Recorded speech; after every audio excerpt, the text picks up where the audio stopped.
बच्चों अस्सलाम वालेकुम। अच्छा बच्चों जो है वो चैप्टर नंबर फर्स्ट जो है वो हमने स्टार्ट किया हुआ है। तो 2 लेक्चर इसके ऊपर जो है वो हो चुके हैं। अब इससे नेक्स्ट जो हम पढ़ने लगे हैं आयनाइजेशन एनर्जी और इलेक्ट्रॉन अफिनिटी पढ़ने लगे हैं। तो बच्चे आसान आर्टिकल है ये, आप जो है वो प्रीवियस क्लासेस में पढ़ के आए हैं। जैसा कि 9th क्लास के अंदर भी आपने पढ़ा आयनाइजेशन एनर्जी क्या होती है, इलेक्ट्रॉन अफिनिटी क्या होती है। उसके बाद बच्चों आपने कह लें कि फर्स्ट ईयर के अंदर भी छठा चैप्टर पढ़ा, उसके अंदर भी आयोनाइजेशन एनर्जी को डिस्कस किया और इलेक्ट्रॉन अफिनिटी के बारे में भी पढ़ा। तो बच्चे की अब हम देखते हैं आयोनाइजेशन एनर्जी क्या होती है। तो बच्चे सबसे पहले देखें ionization energy, minimum amount of energy required to remove an atom. बड़े गैसियस फॉर्म के अंदर एटम होना चाहिए आपका, उसके वैलेंस शेल के अंदर जो इलेक्ट्रॉन है उसको बच्चे आपने बाहर निकालना है। उसके लिए जो एनर्जी रिक्वायर्ड होगी उसको बच्चे जो है वो हम बोलेंगे आयोनाइजेशन एनर्जी। और बच्चे इसका जो यूनिट होता है एनर्जी का किलो जूल पर मोल होता है, यहाँ पर मैंने लिखा भी है किलो जूल पर मोल। और बच्चे ये वाला जो रिएक्शन होता है ये एंडोथर्मिक रिएक्शन होता है। एंडोथर्मिक रिएक्शन वो होता है जिसके अंदर हीट अब्सॉर्ब हो। तो ये बच्चे देखिए सोडियम है, सोडियम के पहले शेल में होता है 1 इलेक्ट्रॉन, क्योंकि सोडियम का एटॉमिक नंबर है 11। तो पहले शेल के अंदर 2 इलेक्ट्रॉन, दूसरे के अंदर 8, 8 और 2 10, थर्ड के अंदर कितने हैं 1 इलेक्ट्रॉन। तो बेटा उसको निकालने के लिए जो एनर्जी चाहिए उसको हम बोलेंगे आयोनाइजेशन एनर्जी। सोडियम की फर्स्ट आयोनाइजेशन एनर्जी ये होती है, सोडियम की first ionization energy 496 kilo joule per mole. ये बच्चे आपको एमसीक्यूज के अंदर भी पूछा जा सकता है कि सोडियम की आयोनाइजेशन एनर्जी कितनी होती है। उसके बाद बच्चे जो है वो कुछ इसके फैक्टर पढ़ेंगे। उससे पहले जो है वो मैं आपको थोड़ा सा बता दूं बेटा, एक से ज्यादा भी एनर्जी हो सकती है, जैसा कि higher ionization energy mean first second third. अगर वैलेंस शेल के अंदर 2 इलेक्ट्रॉन है, वैलेंस शेल के अंदर बच्चे 2 इलेक्ट्रॉन है तो दोनों को एट टाइम नहीं निकाल सकते, एक एक करके आप इलेक्ट्रॉन बाहर निकालेंगे, नॉकआउट करवाएंगे। तो बच्चे पहला इलेक्ट्रॉन आपने जो है वो निकाल दिया, पीछे 1 इलेक्ट्रॉन बचा। अब जो है जो सेकंड आयोनाइजेशन एनर्जी होगी वो फर्स्ट से ज्यादा होगी, ठीक है। तो बच्चे जो है वो ये बात माइंड में रखिएगा, फर्स्ट आयोनाइजेशन एनर्जी और सेकंड, फर्स्ट से सेकंड ज्यादा होगी, सेकंड से थर्ड जो होगी वो ज्यादा होगी। फिर बच्चे क्या फैक्टर है उसके, ये भी हम फर्स्ट ईयर के अंदर डिस्कस किए थे। पहला है शील्डिंग इफेक्ट।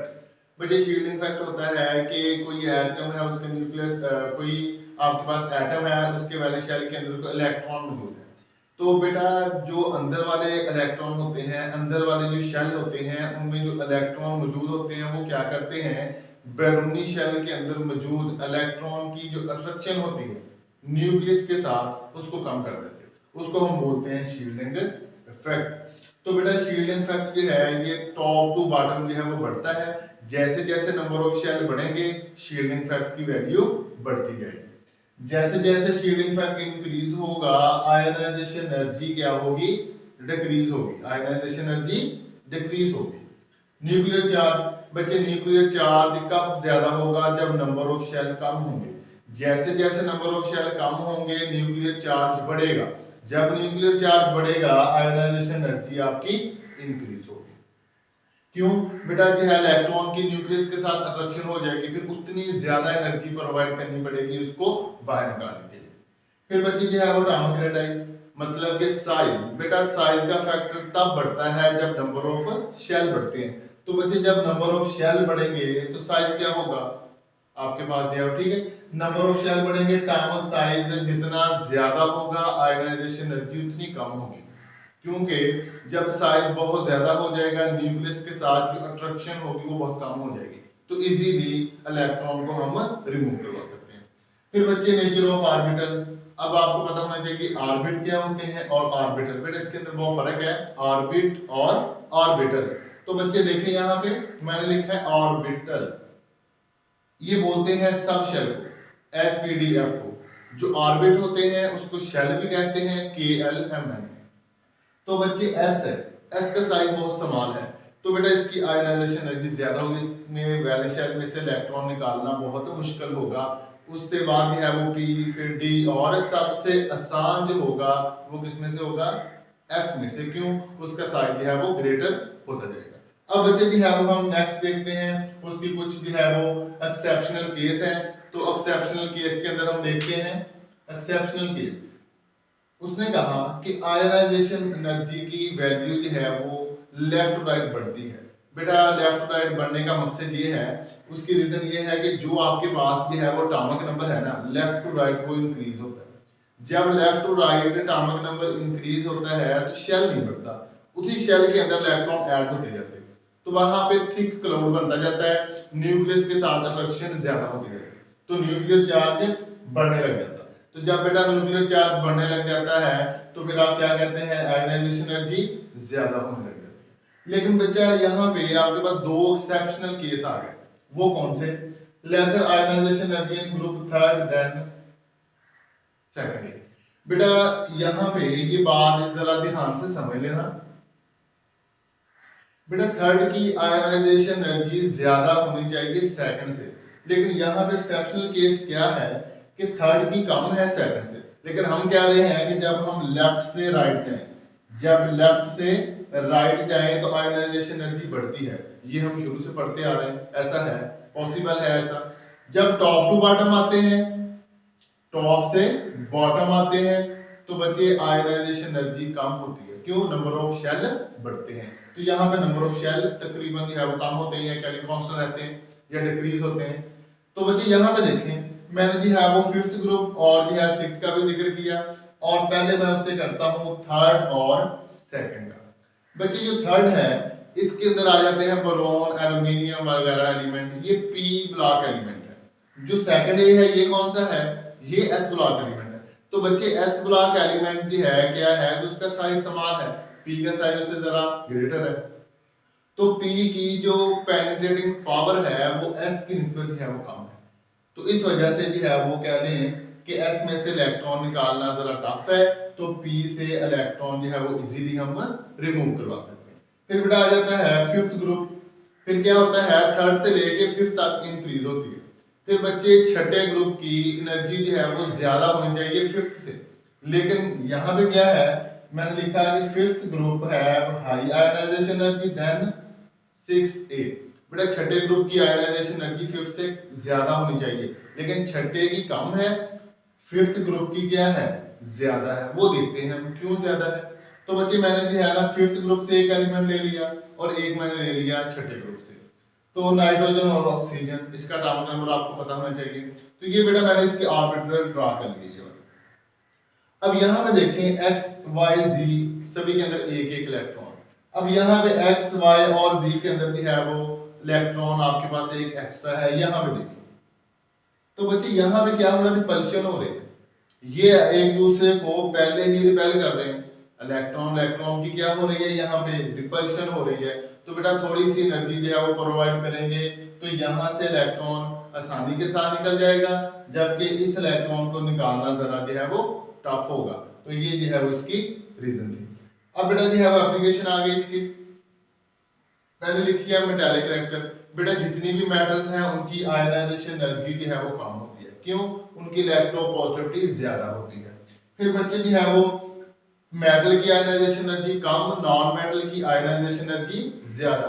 फिर बच्चे इसके इंटरमीडिएट होते हैं मेटलाइट्स, उनकी जो है वो कहने के ना ज्यादा होती है आयनाइजेशन एनर्जी ना कम होती है। फिर बच्चे स्टेबिलिटी ऑफ एटम, जितना एटम ज्यादा स्टेबल होगा उसकी आयनाइजेशन एनर्जी उतनी ज्यादा होगी। जैसा कि कह लें कि नोबल गैसेस हैं, बेटा सबसे ज्यादा नोबल गैसेस है ना स्टेबल, उसके वैलेंस शेल के अंदर 8 इलेक्ट्रॉन है और मुकम्मल है। तो बच्चे स्टेबिलिटी ऑफ एटम के अंदर आप लिखेंगे जितना ज्यादा एटम स्टेबल होगा उसकी आयनाइजेशन एनर्जी उतनी ज्यादा होगी। अब बच्चे हम देखते हैं इलेक्ट्रॉन एफिनिटी। इधर हमने पढ़ा कि आयनाइजेशन एनर्जी में इलेक्ट्रॉन रिमूव करना है। अब बच्चे यहाँ पे आपने इलेक्ट्रॉन दाखिल करना है कि energy release when an electron is added in the outermost shell. जो वैलेंस शेल है, जो बैरूनी शेल है, बाहर का सबसे बाहर वाला शेल, उसमें बच्चे आपने इलेक्ट्रॉन ऐड करना है। वहां पे जो एनर्जी रिलीज होगी उसको आप कहेंगे इलेक्ट्रॉन एफिनिटी। जब एनर्जी रिलीज हो, ऐसे रिएक्शन को बच्चे हम बोलते हैं एक्सोथर्मिक रिएक्शन, और उसके साथ जो है वो हम साइन जो आता है वो नेगेटिव का लगाते हैं। तो बच्चे इसके अंदर एक शॉर्ट क्वेश्चन पूछ लिया जाता है एक्सरसाइज में है कि सेकंड इलेक्ट्रॉन एफिनिटी जो है उसकी वैल्यू पॉजिटिव क्यों आती है। बच्चे जब एक इलेक्ट्रॉन आप दाखिल कर चुके तो उसके दौरान जो है वो इलेक्ट्रॉन जब आपने दाखिल किया तो अंदर पहले भी कोई ना कोई इलेक्ट्रॉन है तो उनकी आपस में रिपल्शन होने लगे। तो बच्चे आपको फिर बाहर से एनर्जी प्रोवाइड करनी पड़ेगी। जब आप खुद एनर्जी जो है वो प्रोवाइड करेंगे तो एनर्जी अब्जॉर्ब होगी, ठीक है। तो जब बच्चे एनर्जी अब्जॉर्ब होगी तो कौन सा रिएक्शन होगा, उसको हम बोलते हैं एंडोथर्मिक रिएक्शन। तो जब एंडोथर्मिक होगा तो ये वाला साइन जो है वो चेंज हो जाएगा, ये फिर वैल्यू पॉजिटिव आ जाएगी। बाकी वही कंसेप्ट है, ठीक है। सेकंड थर्ड वाला जो आपको बताया कि फर्स्ट आयनाइजेशन एनर्जी से सेकंड ज्यादा होगी, सेकंड से थर्ड ज्यादा होगी। फिर बच्चे फैक्टर इसके वही हैं, shielding fact, nuclear charge, atomic radii. और ये भी ग्रुप के अंदर जो है वो बच्चे इन जो है वो कह लें कि डिक्रीज होती है टॉप टू बॉटम, जबकि लेफ्ट टू राइट जो एनर्जी है इलेक्ट्रॉन अफिनिटी ये बच्चे जो है वो क्या होती है increase, top to bottom decrease. तो ये ट्रेंड भी पूछा जा सकता है, ठीक है, तो इसको भी याद करें। और इसके अंदर एक एक्सेप्शनल केस है बेटा, हमने पढ़ा कि लेफ्ट टू राइट जब भी हम जाते हैं तो हमारे पास जो इलेक्ट्रॉन अफिनिटी है वो इंक्रीज होती है। तो बच्चे जो है वो या फिर इसके बाद ये है एक मैंने एक्सेप्शन के लिखा, fluorine has electron affinity less than chlorine. अब देखते हैं कि सबसे ज्यादा होना तो ये चाहिए, फ्लोरीन की जो इलेक्ट्रॉन अफिनिटी है वो सबसे ज्यादा होनी चाहिए, लेकिन क्लोरीन की ज्यादा है। उसकी रीजन ये आपका एमसीक्यू के अंदर भी पूछा जा सकता है कि मोर जो है वो इलेक्ट्रॉन अफिनिटी किसकी है, सबसे ज्यादा इलेक्ट्रॉन अफिनिटी किसकी है। तो बच्चे आप बताएंगे क्लोरीन की। क्लोरीन की क्यों है? जो फ्लोरीन है, फ्लोरीन के वैलेंस शेल के अंदर 7 इलेक्ट्रॉन है, ये देखिए इसका एटॉमिक नंबर जो है वो 9 होता है। तो बेटा इसका छोटा सा जो है वो कह लेंगे एक क्लाउड बन गया, थिक क्लाउड बन गया। तो यहाँ पे जो है वो कह रहे हैं कि क्लाउड की वजह से अट्रैक्शन जो है वो ज्यादा होगी, तो इलेक्ट्रॉन दाखिल करना जो है वो जरा जो है वो इजी होगा, क्योंकि इसके दौरान जो है रिपल्शन शुरू हो जाएगी। और जो क्लोरीन है, क्लोरीन का जो एटॉमिक नंबर होता है बच्चे वो 17 होता है, ठीक है। और इसकी निस्बत जो है वो उसके अंदर जो थिक क्लाउड होगा वो कम होगा, क्योंकि इसके अंदर जो है वो 3 शेल होंगे, फ्लोरीन के अंदर बच्चे 2 शेल होंगे। फिर बच्चे क्या है मैंने यहाँ पे लिखा है शील्डिंग फैक्टर, न्यूक्लियर चार्ज। तो आप ये भी लिख सकते हैं कि जो इलेक्ट्रॉन अफिनिटी और आयनाइजेशन एनर्जी है वो शील्डिंग फैक्टर के इनवर्स रिलेशन है, न्यूक्लियर चार्ज के डायरेक्टली प्रोपोर्शनल, एटॉमिक रेडियस के क्या है वो भी इनवर्सली प्रोपोर्शनल। तो बच्चे जो है वो माइंड में रख लें, एनर्जी, आयनाइजेशन एनर्जी और जो इलेक्ट्रॉन अफिनिटी है टॉप टू बॉटम बच्चे ये होगी decrease, left to right increase. तो टॉप टू बॉटम इंक्रीज क्या होगा, शील्डिंग फैक्टर भी इंक्रीज होगा और एटॉमिक साइज भी इंक्रीज होगा। उसकी रीजन नंबर ऑफ शेल बढ़ेंगे। जब बच्चे नंबर ऑफ शेल बढ़ेंगे न्यूक्लियस के साथ इलेक्ट्रॉन की अट्रैक्शन कम होगी, जितनी न्यूक्लियस के साथ इलेक्ट्रॉन की अट्रैक्शन कम होगी उतना इजी होगा इलेक्ट्रॉन को रिमूव करवाना। तो बच्चे ये जो है वो लास्ट टाइम पेपर हुआ स्पेशल एग्जाम का, तो उसके अंदर ये वाला क्वेश्चन आया electron affinity as a long और आयनाइजेशन एनर्जी भी बच्चे पूछा जा सकता है। तो फर्स्ट चैप्टर में से आप लोगों को जो है वो एक लॉन्ग क्वेश्चन आना है। तो बच्चे जो है वो ये 2 लॉन्ग क्वेश्चन है, इनमें से एक आपको जो है वो कहने के पेपर में आ सकता है। इसके अलावा 2 और हैं क्वेश्चन, ऑक्सीडेशन स्टेट और एक हाइड्रोजन वाला, उसकी पोजीशन के बारे में बताना है। तो वो भी हम 2 क्वेश्चन यहाँ लॉन्ग कर लेंगे। तो यानी कि इतने टफ नहीं है, पहले भी कुछ बच्चों ने याद किया होगा। तो बेशक जो है वो फर्स्ट ईयर वाला अगर किसी बच्चे को आता है वो भी लिख सकते हैं इसी के अंदर, क्योंकि आयनाइजेशन एनर्जी जो है वो कह लें कि जहां से मर्जी पढ़ ले कंसेप्ट तो उसका बेसिक तो वही रहेगा ना। ये है कि थोड़ी बहुत एग्जाम्पलें वगैरह चेंज होती रहती हैं।